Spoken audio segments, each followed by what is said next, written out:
Hope comes and stops us in our tracks. Bravely we prove in our striving, trudging together each day. Where there's a will, there's a way. Good morning, everyone. Welcome to today's Daily Reflection. It's Wednesday. Halfway through the week. Good job. It's 14th, April 14th. So, before we get started, all right, if you're here, please say hello. Yo, Dion, what's up? Give me a thumbs up if you like something I say, maybe a heart if you love what I say. If you're watching the live or rewatch, please let me know you're here. Please feel free to comment, say things during it. I love to do things like this. Good morning, Chris. Have people interact. So, I wanted to talk a little bit about fighting stigma a little bit before we move on to the number one offender, which I'm sure pretty much everybody could guess what it's going to be. But it has to do around the 4th step. I don't know. Crazy stuff, right? Anyway, so let's talk about fighting stigma. That in and of itself is wrong, right? Because didn't we stop fighting everything and everyone? Okay. Here's the thing. What are my intentions behind fighting stigma? Well, what I'm doing is I'm trying to change somebody else's mind about me. Right? Aren't I trying to change what people think about me? Those are my intentions. Because if they see me differently, then maybe they'll give me a chance at this, or maybe we'll have better chances at getting people sober. Okay?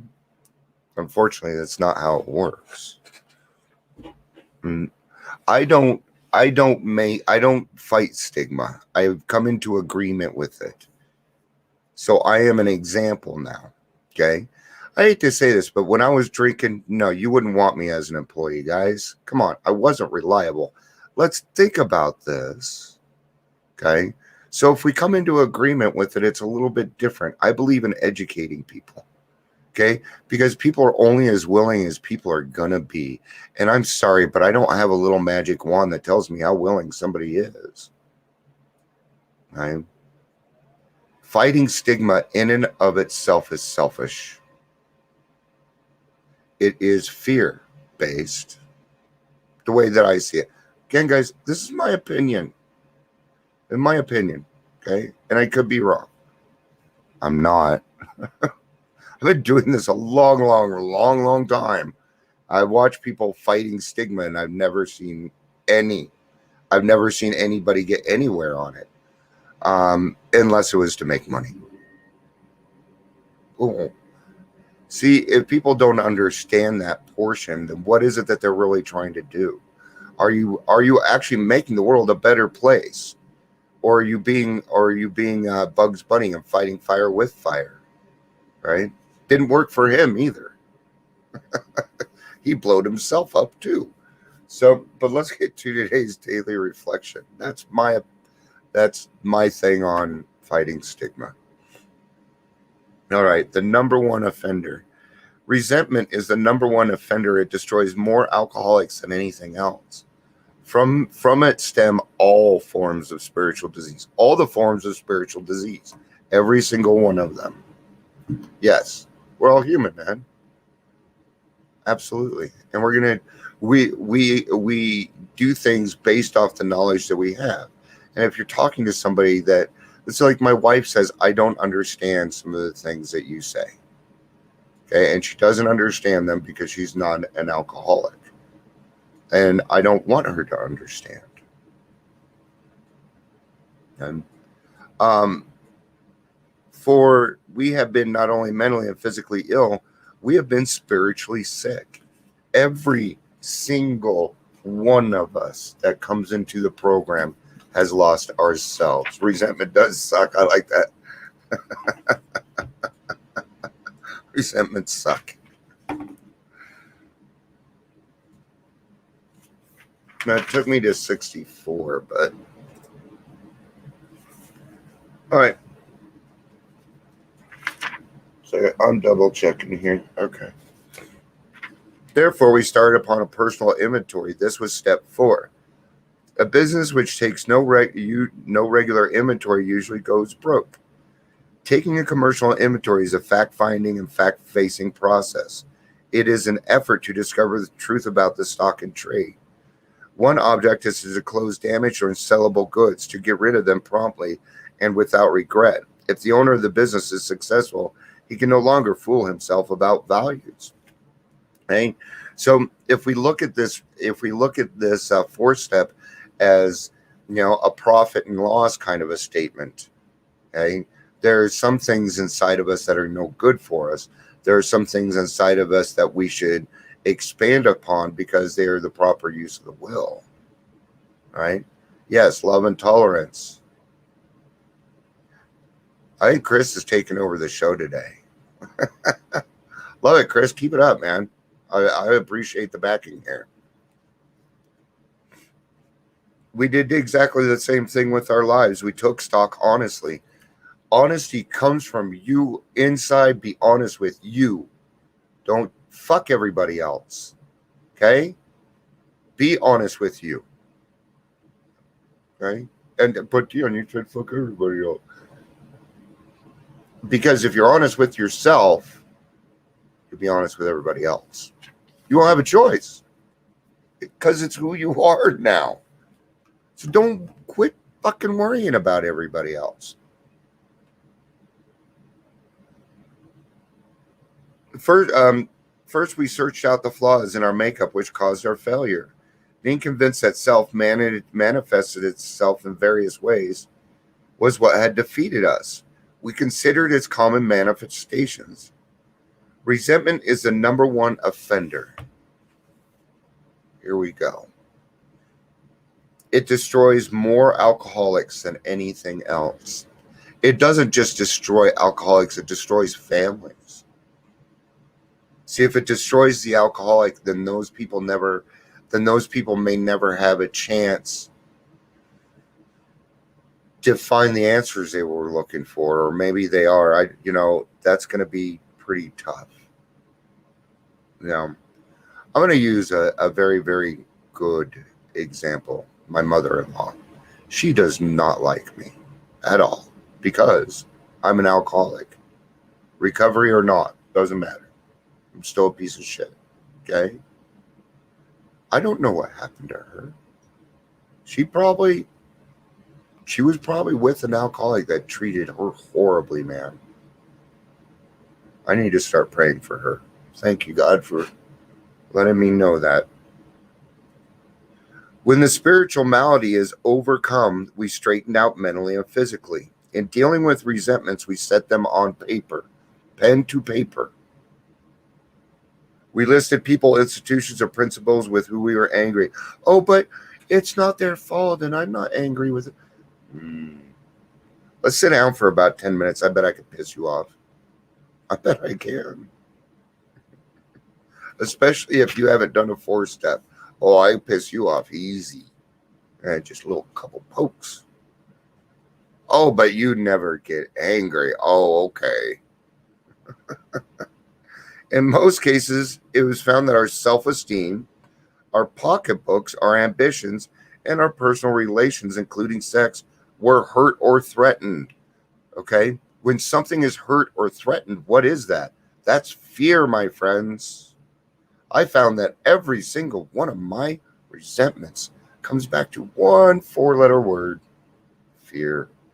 Fear of what people might think of me, right? Like the stigma. Fear I may not get what I want. Fear I'm going to lose what I have. Fear I may not gain what it is I feel I deserve. Fear. On our grudge list, we set opposite each of our name our injuries. Was our self-esteem, our security, our ambitions, sex relations which had been interfered with. It's not really a part I want to go over. I more want to talk about the action of it. When it comes to the 4-step, it's supposed to be a freeing step. Okay. So you may have preconceived notions on what a 4-step is. I'm going to let you know you are incorrect. Okay. Remember that all of your best ideas got you here. And God has a plan for your 4-step. So do it correctly. Be honest with yourself. You were steamed at those people. You may even wish for their death. Okay? I made an amends to a man I never met before. My father. My biological father. I talked a lot of shit about him. About a man I didn't know. So. I think he thought that I was coming after him for money, and I wasn't. Money fucks a lot of relationships up, just by even thinking that might be what happens. So he was a counselor. He doesn't have any money, and my mom doesn't want it. She's doing just fine. No. What I wanted was his attention and time, and I didn't get it. Yeah. Chris is on a roll. I have to forgive him. I had to forgive him. I am in the process of forgiving him. That's a big one for me. Do I hate him? No. Do I have any bad feelings? No. Not anymore. I did. But I got other gifts from it. See, God had a plan. He had me covered. That's the thing. God always has your back. If you have this much, just this much fucking willingness, God has your back. As I look at myself practicing the 4-step, it is easy to gloss over the wrong that I have done. Not if you have a good sponsor. If you have a sponsor, then that is not going to happen. No way my sponsor let me gloss over anything. Nope. It is easy to gloss over. I can easily see it as a question of getting even for the wrong done to me. If I continue to relive my old hurt, it is a resentment, and resentment bars the sunlight from my soul. Yep. Resentment and God don't live in the same room. They can, because God's all powerful. But they can. I mean, God can go anywhere he wants. So if I continue to relive hurts and hates, I will hurt and hate myself. And Chris already covered this for us. You have to forgive yourself. Yeah. It's the first person that you need to forgive. Okay. Are you on your 4-step? I am. I'm on my 4-step, sure. Fucking hated me, man. I disliked myself so much, I wanted me dead. Okay? I mean, I literally was committing suicide on the installment plan by drinking. And I knew it. I had all this knowledge. I wasn't putting it to use, obviously, right? If I continue to relive them, that's where you're going to be. If you have one foot in yesterday and one foot in tomorrow, you're pissing all over today. After years in the dark of resentments, I have found the sunlight. I must let go of resentments. I cannot afford them. Oh, you're going to do a lot more than just let go of resentments, my friends. You're going to work them motherfuckers until they are gold. Your 4-step is going to turn into gold. Okay? It is going to be the cornerstone. Okay? Because you already built your foundation. 1, 2, and 3. Okay? This is the cornerstone to freedom, man. Let's do it. Try it out. If it doesn't work, okay? When I was getting ready to start my 4-step, this is what my sponsor said to me. He said, Dion, I said I was going to ask you a question in a few months, and here we are. Are you willing to go to any length to do this? My answer was yes. And then we got started. My 4-step sitting right there, okay? It's thick, guys. I ain't burning. I didn't do anything. Certainly anything, Artie. Thank you. Good to see you. And welcome. You can find us on Facebook also under Trudging Together. Feel free to join us. So, all right, guys, that's all that I have today. Chris, thanks again, man. That was cool, man, to be able to work back and forth like that. See, that's what's cool is when you guys put comments in, then it brings up other things for me that I can bring up. Or maybe I'm learning, right? There's a lot of times I'm on here and I'm going, I have no idea. And you guys will hear me, Jill, please help me, right? So it always helps when people are saying things, because we need more than just my opinion. So, all right, guys, I love you. I will be back tomorrow for daily reflection. Mr. Artie, Miss Artie, thank you for being here. Peace out and have a day. Love you guys. Bye.